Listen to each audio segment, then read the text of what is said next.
Hi everyone, welcome to autism reality Aditi and Devika. और आज मैं आपसे ऑटिज्म और एडीएचडी के बच्चों में टो वॉकिंग की टॉपिक पर बात करूंगी। फ्रेंड्स, टो वॉकिंग में एडी जो है वो जमीन के संपर्क में नहीं रहती है और बच्चा जो है वो पंजों पर चलता है।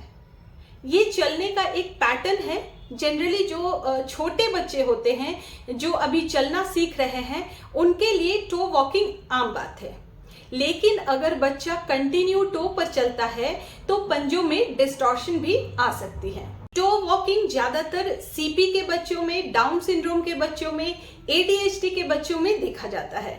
ये बच्चों के पैरों में स्पास्टिसिटी होने की वजह से उनके पंजे जो है वो टाइट हो जाते हैं, जिसकी वजह से बच्चा एड़ी को उठा देता है और पंजा नीचे ही रह जाता है और फिर बच्चा पंजों पर चलने लगता है और पंजों पर चलने की धीरे धीरे आदत बना लेता है। टो वॉकिंग अगर बच्चा 2.5 से लेकर 3 इयर्स तक करता है तो इसमें चिंता की कोई बात नहीं होती है, लेकिन अगर बच्चा 3 साल के बाद भी टो वॉकिंग करता है तो हो सकता है बच्चे में कोई प्रॉब्लम हो या किसी रीजन से करता है।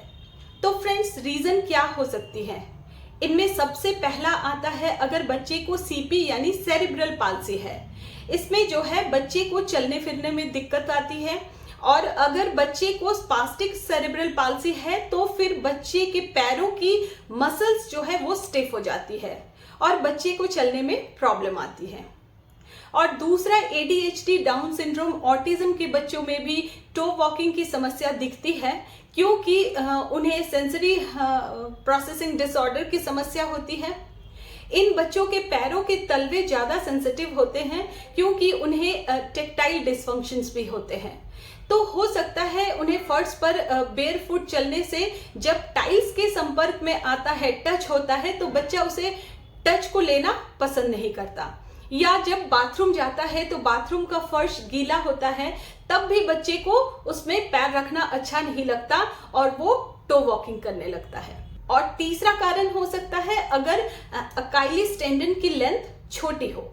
ये टेंडन जो है ये हील बोन के ठीक ऊपर होती है। ये एक मजबूत बैंड है जो पिंडली यानी काफ की मांसपेशियों को एड़ी से जोड़ता है, और अगर अकाइलिस टेंडन की लेंथ शॉर्ट होती है तो बच्चा चलते समय इस टेंडन को स्ट्रेच नहीं कर पाते हैं, तब वह अपने टो पर चलने लगता है।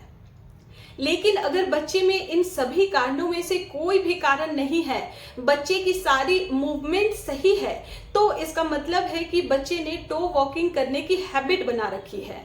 तो आइए अब जानते हैं कि हम इसे कैसे ठीक कर सकते हैं। इसमें सबसे पहले आता है स्ट्रेचिंग एक्सरसाइज, जिसमें शॉर्ट अकाइलिस टेंडन को हम ट्रीट कर सकते हैं। आइए इसकी एक वीडियो क्लिप देखते हैं। सबसे पहले बच्चे को इस तरीके से लिटा देंगे और घुटने को सीधा रखेंगे बिल्कुल।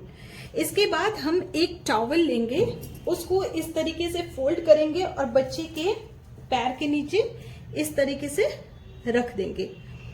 इसके बाद बच्चे के हील के पास इस तरीके से पकड़ेंगे, इस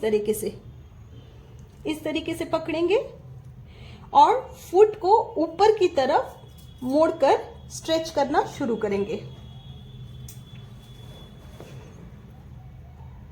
1 2 3 4 5 6 7 8 9 10 11 12 13 14 15 इस तरीके से। फिर 15 टाइम्स होल्ड करेंगे। 1 2 3 4 5 6 7 8 9 10 11 12 13 14 15 इस तरीके से स्ट्रेच करेंगे।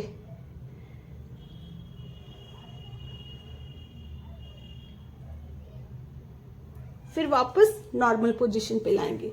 फिर इसी तरीके से हम दूसरे पैर को भी करेंगे। हील के पास इस तरीके से पकड़ेंगे, घुटने के पास ऐसे पकड़ेंगे और स्ट्रेच करेंगे।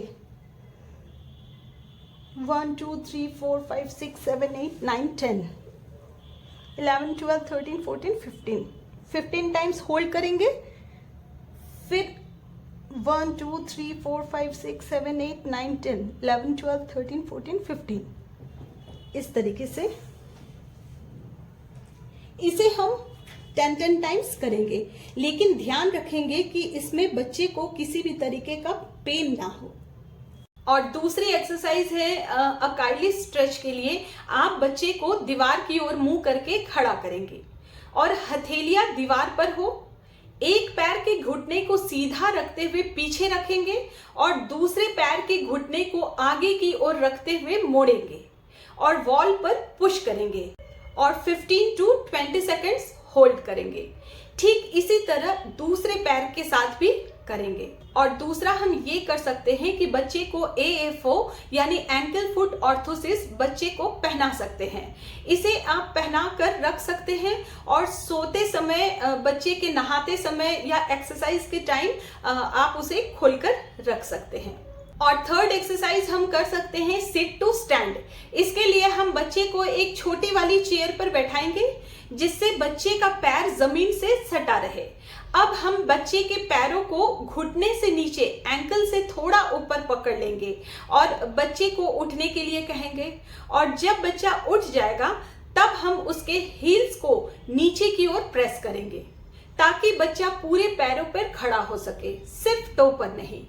इस एक्टिविटी को एवरीडे करने से बच्चे की टो वॉकिंग धीरे धीरे ठीक होने लगती है। और दूसरा, हम बच्चे के एक पैर को मोड़ देंगे और सिर्फ एक पैर पर ही खड़े करेंगे ताकि बच्चा अपना पूरा बॉडी वेट एक पैर पर रखे और उसकी एड़ी भी फर्श पर टिकी रहे। और नेक्स्ट हम ये भी कर सकते हैं बच्चे के साथ कि जब बच्चा टो पर चल रहा है तब आप उसके शोल्डर पर हाथ रखकर नीचे की ओर प्रेस करेंगे ताकि बच्चे की हील जमीन पर टच हो। फ्रेंड्स, आज वीडियो को यही एंड करती हूँ। आशा है आपको ये वीडियो देखकर समझ आ गया होगा कि अगर बच्चे टो वॉकिंग कर रहे हैं तो हम उसे कैसे ठीक कर सकते हैं। अगर मेरी वीडियो से आपको थोड़ी सी भी हेल्प मिल रही है तो प्लीज एक लाइक और शेयर करें ताकि दूसरे बच्चों को हेल्प मिले। और चैनल को सब्सक्राइब करें और बेल बटन को प्रेस करें ताकि वीडियो की पहली नोटिफिकेशन सबसे पहले आप तक पहुंचे। मिलती हूं अगली वीडियो में, तब तक के लिए बाय बाय।